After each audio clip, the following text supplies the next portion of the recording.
আপনারা দেখছেন হলদিবাড়ি টাইমস। মাধ্যমিক ও উচ্চ মাধ্যমিকের কৃতী দুজন পড়ুয়াকে সংবর্ধনা দিল বিডিও।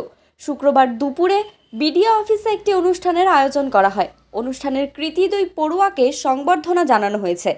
মিষ্টির প্যাকেট, ফুলের তোড়া, গল্পের বই দিয়ে সংবর্ধনা জানানো হয়।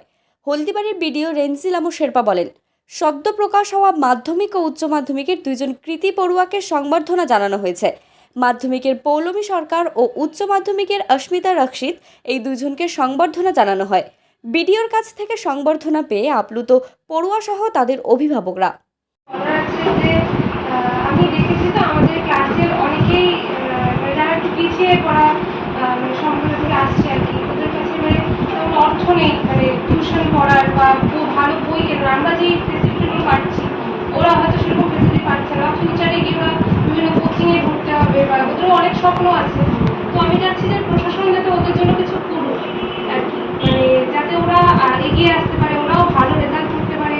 আর শুধু ভালো রেজাল্ট, ওদের মধ্যে মেধা আছে, ওরাও ভালো জায়গায় যেতে পারে, হলদিবাড়ির নাম উজ্জ্বল করতে পারে। তো আমি আপনার কাছে রিকোয়েস্ট রাখবো যাতে প্রশাসন ওদের জন্য কিছু করে আর কি। পিছিয়ে যারা আছে, যাদের আর্থিক অবস্থা খারাপ, সেই সমস্ত স্টুডেন্টদের জন্য কিছু একটা করে। এটা সুন্দর চিন্তা হয় আছে, কিন্তু বুঝেছে যে আরো অনেক আছে যারা আরো